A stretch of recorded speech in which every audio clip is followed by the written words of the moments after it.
A lot of people don't know. People think that they can say stuff and move a certain type of way, and Deja will never know because she's on the other side of the US. That's cap. That's cap. Deja has eyes and ears everywhere.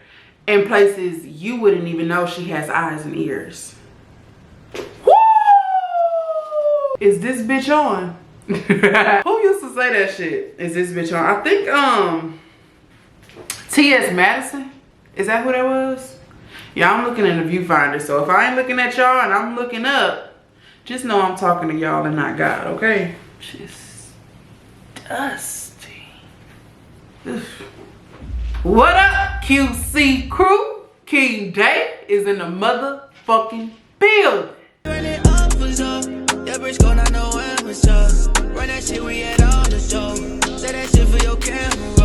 What to do, it is your homie King Day here in King's Corner, and I am back with another reaction video for you. No, I'm not. I'm doing a fucking Q&A. Alright, y'all, so it's been a long time coming, but I'm back with the motherfucking video and the videos, okay? Baby, this motherfucking nose is finna get on my motherfucking nerves. Goddamn allergy season and shit. Oh shit, ew. Oh, this shit rough. God damn. This shit cutting like that. Looking like Rudolph and shit. Red nose there. And she gonna shake it like a red white, right? Okay, we good. You know, they gonna come for you in the comments. You gotta make sure you're straight. Yeah. I ain't about to get all the way up in there. Okay, back to the video. Okay. Alright, so I asked y'all to ask me some questions for this Q&A. And I asked on Instagram and I asked on my community tab. Y'all make sure y'all check out the community tab every now and then. I drop a few little this, a little that, or I let you know what videos gonna be coming up. So y'all stay there, and if you haven't already, be sure to follow me on Instagram. Now I ain't gonna sit here and cap. It ain't popping a whole lot over there, but sometimes it's some tea going on over there, or I'm doing exclusive giveaway details on Instagram. So just be sure to follow me on Instagram if you haven't already. Y'all know me, I ain't gonna hold you, I never do. If you fuck with me like I fuck with you, you know what to do. Hit that subscribe button, like, comment, share. We're gonna get straight into this video. Let's get it, let's go. Alright y'all, so the first question is, what is your zodiac sign? So from what I can remember, because I don't really follow astrology like that, from what I can remember, from a long time ago, I used to be real die hard. This is my sign, back when I guess it was like trending to really just be into that type of stuff. Now it's like either you into it or you're not, or maybe I'm just an adult. But it was Sagittarius, so I'm born November 30th, so y'all let me know if that's changed. I remember at some point when I stopped really caring about my sign was when they said I was something else. Like it had switched up and twisted and turned, and they said I was something that started with an O. And I was like, no, I'm a Sagittarius. So ever since then, I ain't really been following. And even if I am still, whatever that sign is with the O, because I never even heard it before. It was like a made up ass sign or a new ass sign I came across or whatever. I was like, I ain't fuck with that shit no more. So I am a Sagittarius regardless to what Google says. But my birthday is November 30th. The next question is, if you can go back in time, what would you tell your younger self? Really, it depends on how young we talking. So I'll just do some age groups. If I can go back in time and tell myself something from the age of 1 to 8 is let them know. I'm not gonna get into too much detail about it. It is a personal matter. But open up your mouth and let them know the things that people are doing to hurt you, harm you. Let them know, regardless to if they are going to react how you want them to or not. And although you are 8 and under, someone should know about this. So let them know. Open up your mouth and let them know. And when I say them, grandma, mom, etc. From the age of 9 to 15, bitch, come out the closet. Come out the goddamn closet. Come on out now.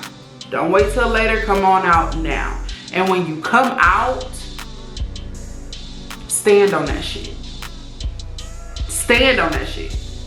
Don't fucking flip-flop to make somebody else happy. Don't make yourself miserable trying to please others. Come out and stand on it. Period. Continue to find yourself. Continue to search for yourself. But the feelings that you are feeling are normal. There's other people in the world that are like you. Accept yourself and come out the closet. 16 to 18,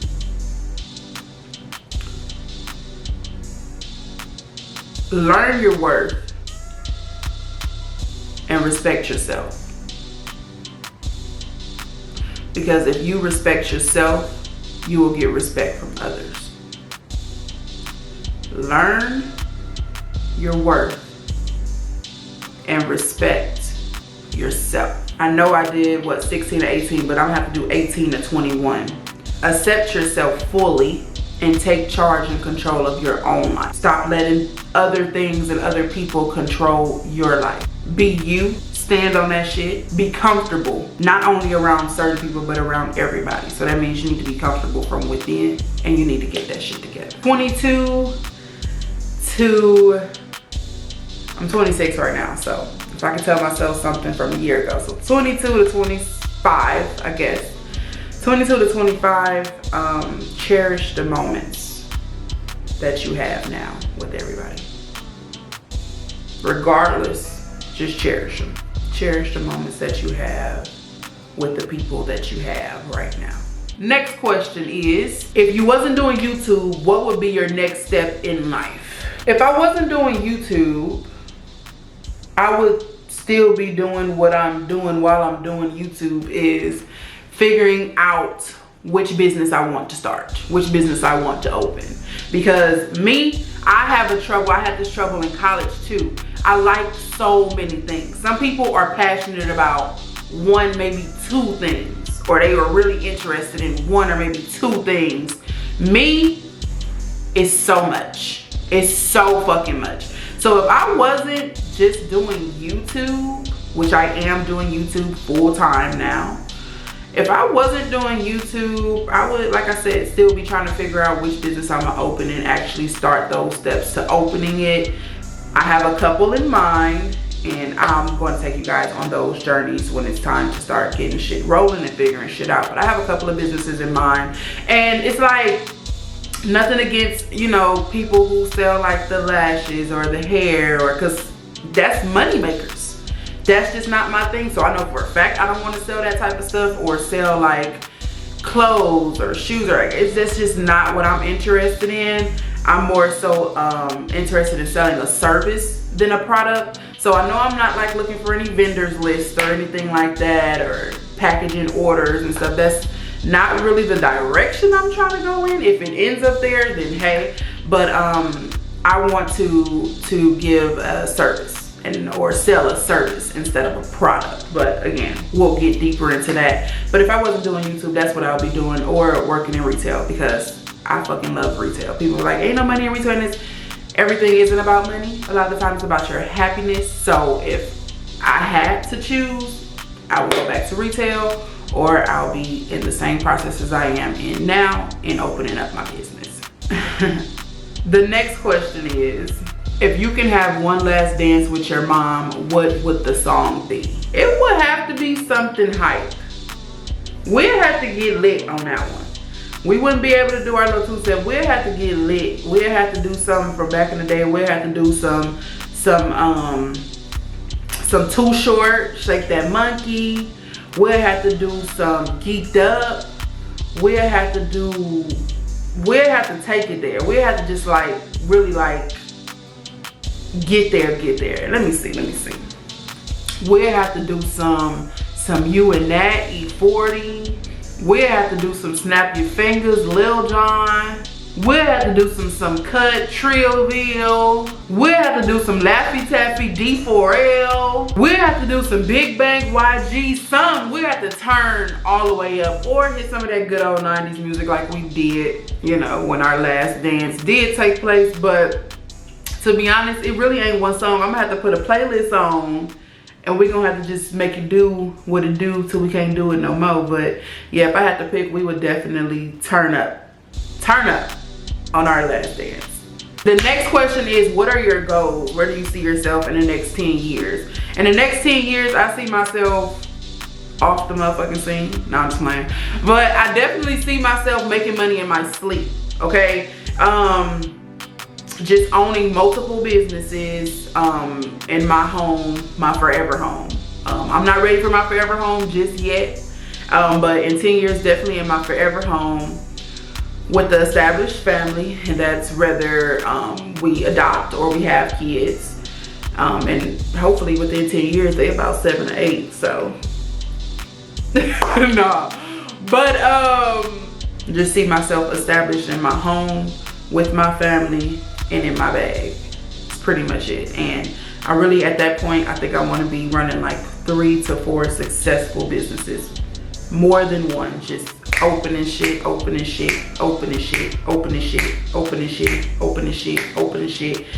getting to the money. So this one says, did you picture your life how it is now, or did you have other plans that you may be trying to execute still? Did I picture my life the way it is now? I didn't, but I honestly don't think I had a picture for my life. Something that I wish I would have done, and I'm going to start having my sister do, my little sister, is write yourself a letter. Write yourself a letter 5 years out. So if she's 12 right now, write yourself a letter to your 17-year-old self of things that you want to do, what you hope you have accomplished, you know, what you think your life will be like, what you think your life is, and either send it to an email or, you know, put it in a journal and put it up. And then I want you to visit that note, not often, not in between time. I want you to visit that note on your birthday and see if things are turning out the way that you expect them to or that you want them to. But I don't think I really had a really specific, ideal vision for like where I am now when I was younger. I am satisfied to a certain extent with where my life is now. And the reason I'm only satisfied to a certain extent is because I didn't expect for my mom and my grandma to be gone at this age. That's one thing I didn't expect, but that's something we have no control over, and we don't know when those things are going to come up. But aside from that, like my mindset, my maturity level, my independence, I'm very satisfied in that aspect. But I'm fine with the way that my life is going, and I just hope that things just get better and better and better. But I'm kind of a go with the flow type of person. I like certain shit structured, but the way this life thing goes, and like dealing with death really close to you, you start to say, let's just live each day and hope we make it to see another one. Hope your next loved one makes it to see another one so that you can see another one with them. That's pretty much how I am at this point. So is my life the way I expected it to be? I didn't really have any expectations, but except for I felt like I was going to at least be able to introduce my children to my grandma, Ruby Lois Jackson, and my mama, Andrea Sharice Blanton. And that didn't happen. Aside from that, we just rolling with the punches. The next question is, what advice do you have to give to someone who wants to start YouTube? I would say just do it. You never know what will go viral. You never know what opportunities may come to you. And I would just suggest that if you have something specific that you want to do on YouTube, then that's really, really good. When you have a whole bunch of stuff is when it gets kind of tangled up. But you can make as many YouTube channels as you want to. Or you can do similar to what I'm doing on Jazz and Day TV, where it's not just one type of content there. So I would just say do it. Some people they want to do YouTube, but they're nervous to be in front of the camera. You don't have to be in front of the camera. There's plenty of successful YouTube channels. You don't even know what these people look like. You see emojis over their face. They're sitting here just like me. You see their actual hand movements, but they have emojis over their face, or they use bitmojis. And you just pretty much can only hear their voice. You can do the same. If you have something specific you want to do on YouTube, I say go for it. It's free. It's not like you have to sign up for a class and then sign up for this and then you out of pocket any money. It's free. So create the account. Share your own stuff. What's that shit called? Oh shit, I know it. Make sure you put yourself out there and just go for it. And if you find it's not for you, then you can always stop. There's no penalty for stopping. And if you feel like you're really in love with what you do on YouTube, then you just keep going. And with consistency, you will grow. How do you deal with negativity?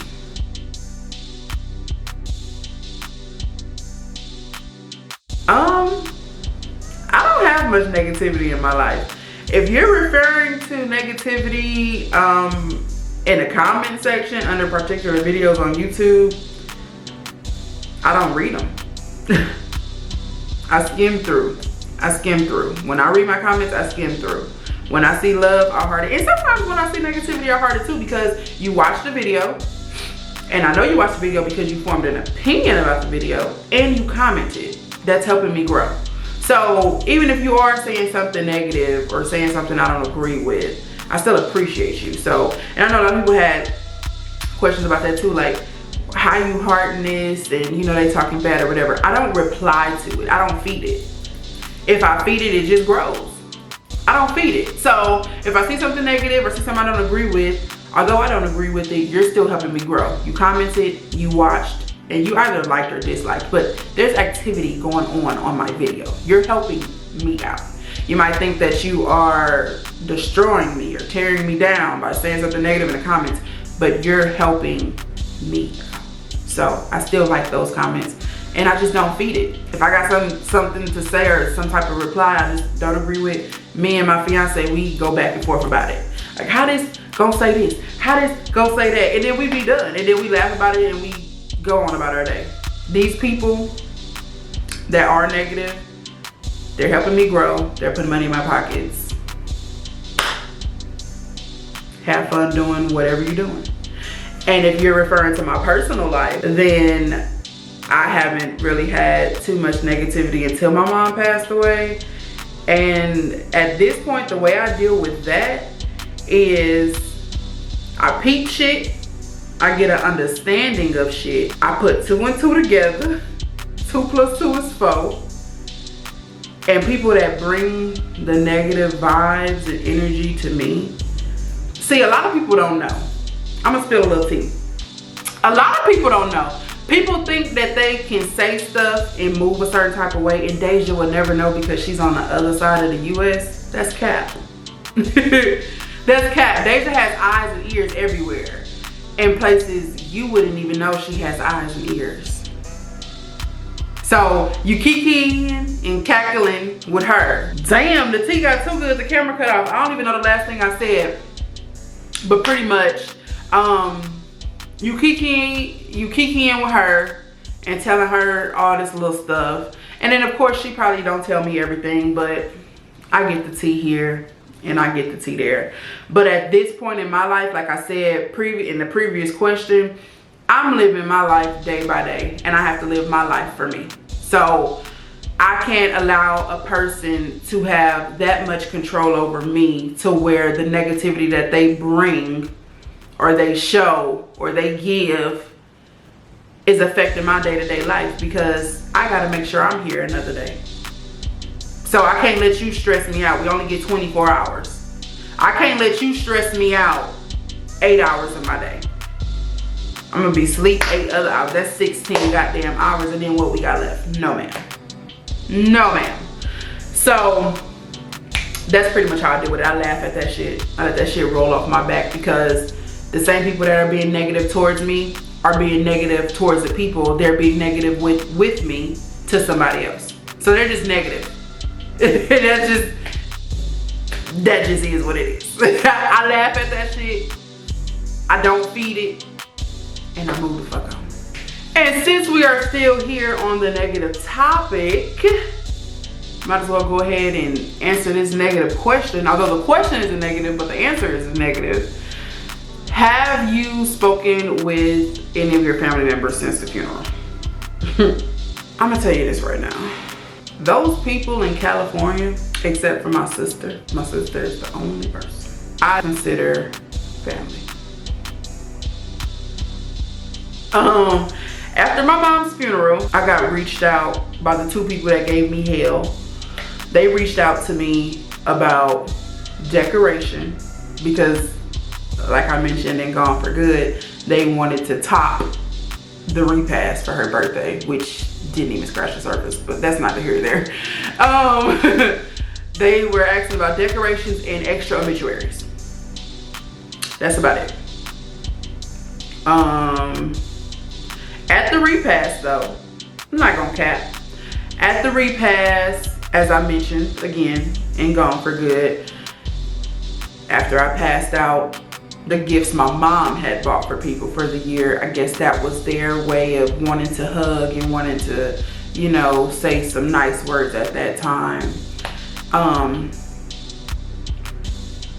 Yeah, so they said all that and did all that after I passed out those gifts, but that pretty much was it. And again, I felt like it was all said and done because I handed them a gift. So people have a tendency to feel like because we're beefing, right? We're bumping heads, but they do something for me, oh, everything is good. That is not the case. That is not the case. I'm gonna do for you if I care for you. If I don't, you will feel that shit. But that doesn't mean that our situation is cleared up. That doesn't mean that I have an understanding of you and you have an understanding of me. That just means I did what I was supposed to do for you as a human. Or for you, a person that I care for. Aside from hearing from them about decorations, no. I haven't actually heard from them directly. However, they have been acting worse than YouTube trolls. They have been acting a damn fool in California, taking videos that I've recorded from the other channel and mashing them up and mixing them up and putting this, ending this sentence with this sentence and making everything just seem like I said one specific sentence and it's from 2 different videos. And they have been talking about some money that was hidden in my mom's house. They used my hand pay money. I made a video about the hand pay that I won at the casino to go see my mom, and they were like, ooh, she has the money from the house, her and her fiance in a hotel spreading it out. I'm like, wow. So they are out there cutting the fucking rug. Okay, they cutting the fuck up. And when I found out about that shit, to be honest, I couldn't do nothing but laugh. I could not do nothing but laugh. I'm like, are you fucking serious?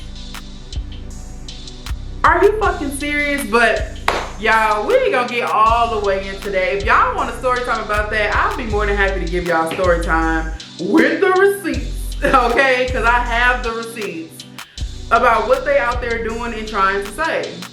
So y'all let me know in the comments if y'all need a story time or want a story time or an update from Gone from Good with them crazy people, because those people, they really make me laugh. They gonna have me they gonna allow me to stay on this earth a little bit longer. Y'all ever heard laughter extends the life? Baby, how they have me on the floor rolling, okay? Like dead ass. So if y'all want a story time on that, I'll be sure to give y'all a story time. Let me know in the comments, let me know on Instagram, and I can definitely drop that one for y'all because it's definitely something to laugh at because it's ridiculous.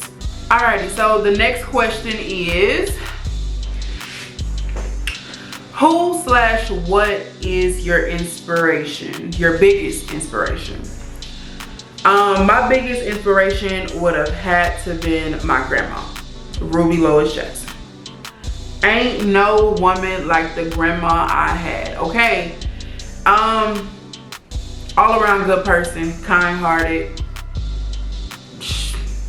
Really took a whole lot of shit from a whole lot of people, forgave a whole lot of people.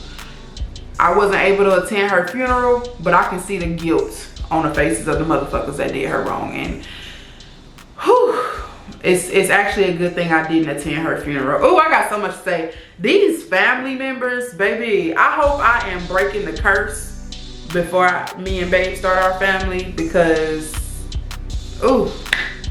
Anyways, the question is, who is my inspiration? And that would be my grandma. She taught me a lot of the stuff I know now. She's the reason, a lot of the reason why I am the way I am now. She taught me just about morals and just respect and just how to get further in life. And this was stuff where she actually set me down and talked about, but a lot of it was just leading by example. She didn't have to say a lot of stuff to me. She didn't have to say, you know, come here, let me teach you about this. Like, I just watched it. I seen how she moved. She's the one taught me you don't go nowhere empty-handed. You don't get in nobody's car without gas money. You don't, you know, it's just certain stuff you just don't do. It's just things to help you get further in life. And I'm glad I know those things, because people I come across in life, it's just like, they don't know no better because they had nobody to show them better, you know? And I expect people to give me the same common courtesy that I give them. And it's all from my grandma though. She taught me the right way, but she taught me by example. A lot of stuff we think that we can just tell somebody and tell somebody. Let me tell you, let me sit you down and tell you. A lot of people really are gonna get it by seeing it. They're gonna see how you move. They're gonna see how you act and treat other people, and you won't even know, but you are inspiring them to be a better person. So it would have to be my grandmother. She's an all-around good person. There's nothing she can do or say that's wrong in my eyes. Now, I don't know if that's good or not, but there's nothing she can do or say that can be wrong in my eyes, period. Like, she was all around that bitch. Okay. The next question is, do you believe in love at first sight? I believe in lust at first sight. I don't believe in love at first sight. I think you can possibly feel something. I don't think I ever looked at anyone and was just like, I'm in love. Might have looked at somebody and been like, I'm in lust, but not in love. I think love takes time. Love takes time. You don't gotta take a whole lot of time, but not at first sight. How and when did you know your partner was the one? I knew she was the one when we didn't get off the phone. It was day one. I knew she was the one day one, okay? We were texting, we were talking, and then she ghosted me about like an hour or two. And I'm like, what's she doing? Whatever. Come to find out, she said she was at church. I was like, okay. And then I think she was at church, and then she was on FaceTime with somebody. Something like that. This was years ago. It was too many damn years ago. Almost 8 years ago. But the key word was, my bad, I was on FaceTime. Oh, you got an iPhone? Because I didn't know she had an iPhone. Was iPhone messages not like green back then? Oh, we were not talking through text message or iMessage. We were texting through Kik. That's what happened. Because we met on Instagram. So we were texting through Kik. I was like, how did I not know she had an iPhone? Wouldn't the messages be blue? But we were talking through Kik. And when she was like, I was on FaceTime with somebody, like the keyword was FaceTime. And I was like, oh, you got an iPhone? Call me. Let me make sure you ain't no catfish. I see your Instagram pictures.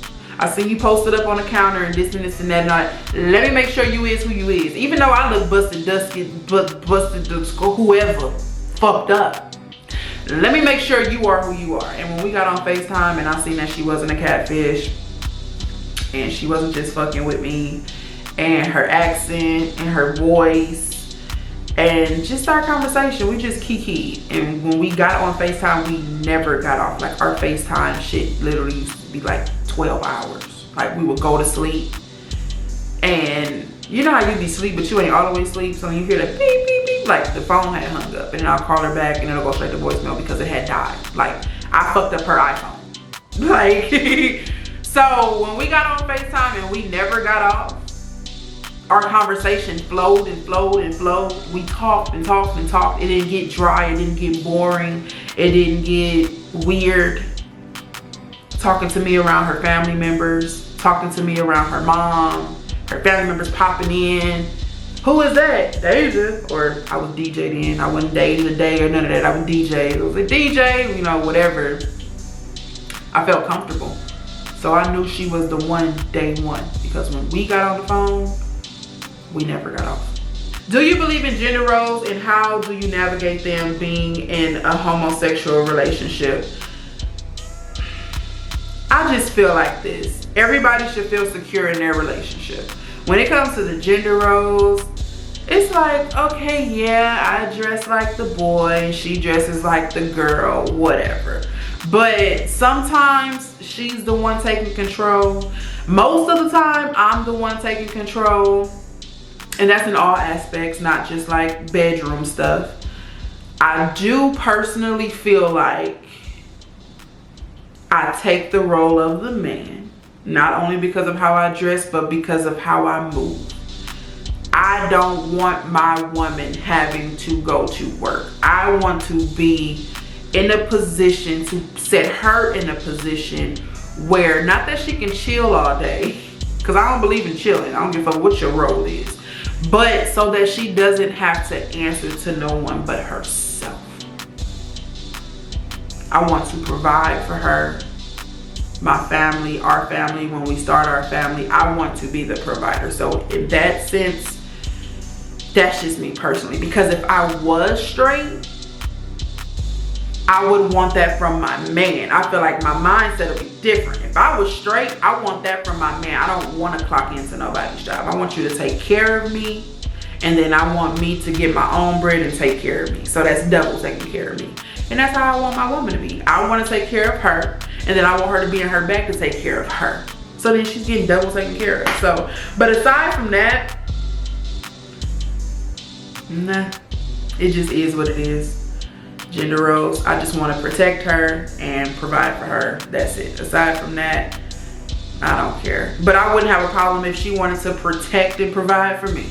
So, nah, I don't really. The gender role shit is so, it's so much. People put too much into it. It's just, baby, I'ma do me, and I'ma treat you how I want to be treated, and I just want you to do the same thing. When it comes to what she's supposed to do and what I'm supposed to do, we just do what the fuck you do, okay? Next question. What advice would you give to someone who's been single for 5 years and is scared to love again but ready to try but still hesitant? If you've been single for 5 years, I would say date, and date a lot of people. Get back into the groove of being cared for, being in the presence of people who want to love you, who want to take you there. I wouldn't say, if you've been single for 5 years, I wouldn't say just jump into anything. I would say just like have as much fun as you can, with as many people as you can, until you find that one, because that one will stick out. And when I say date, I don't mean go on one date, unless it was horrible. Yeah, one date and that's it. But like date them, like, and have understandings with these people. I don't know if you're straight or gay or bi or anything, but let these people know you're not the only one I'm dating, but we are dating. And have fucking fun. When you narrow that motherfucking list down to the top, whatever, make sure you have no doubts about them. If you got a gut feeling that they're hiding something or that they're not honest about something, you know, follow your intuition and just, you know, get your feet wet first. And I feel like love will come to you. I don't feel like people have to search for love. I don't think love is something you find. I think love is something that finds you, to be honest. Because I feel like sometimes when we're searching for love, we start to like lower standards. We start to accept anything. And it don't be genuine love from both parties. So I think you should let the love find you. And if someone is showing you that they're ready to love you or that they want to love you, and your gut is saying, hey, he's cool on the checklist, then go for it. What are your passions? What are you most passionate about? I would have to say media and film. Like, if I really had to pick, I'm passionate about a lot of things, but if I had to just narrow it all the way down, I would just say media and film. Like, just creating content, creating memorable moments for people, just things like that. The stuff that I am really moving towards starting a business, you know, with. And what motivates you? Something that motivates me is motherfucking money. Nah, but I mean, that is one. I ain't gonna say nah like it ain't one. That is one. Money does motivate me, but aside from money, just my happiness and my peace of mind. I have been in a state where I didn't have a peace of mind and I was not happy and I didn't feel fulfilled and I didn't feel free. And getting a glimpse of that, even though sometimes I feel like it's taken away from me sometimes, but just getting a glimpse of that every now and then, and it's coming more frequent, that is motivating me to do stuff that makes me happy. So my mental motivates me. My money and my mental motivates me. Money and mine is motivation. There we go. There we have it. There we have it, people. How are you feeling mentally?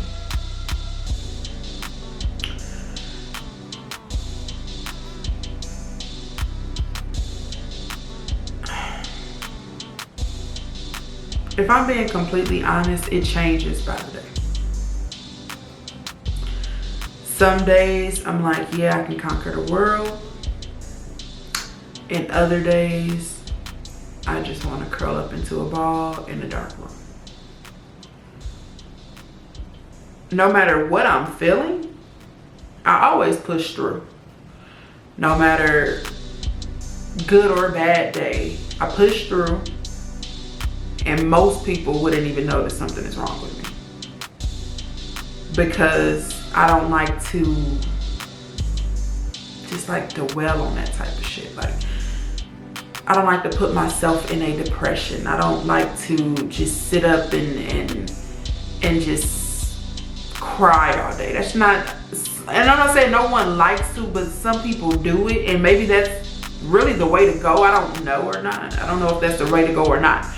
But me personally, if I feel myself getting into a sad type of feeling, negative thoughts, bad thoughts, whatever, I turn on turn up music. I turn on fun music. If I'm in a store and they got a song on that reminds me of something bad in my life or reminds me of, you know, someone who has passed away, I get out of that store. And I don't know if that's avoidance, and I don't know if that is healthy or not. If you are, you know, a doctor, feel free to let me know in the comments. I don't need just random people. But if you are a doctor, feel free to let me know in the comments if that's healthy or not. I don't know. But I am going to get back into my therapy and reunite with my therapist because I love him oh so much. But yeah,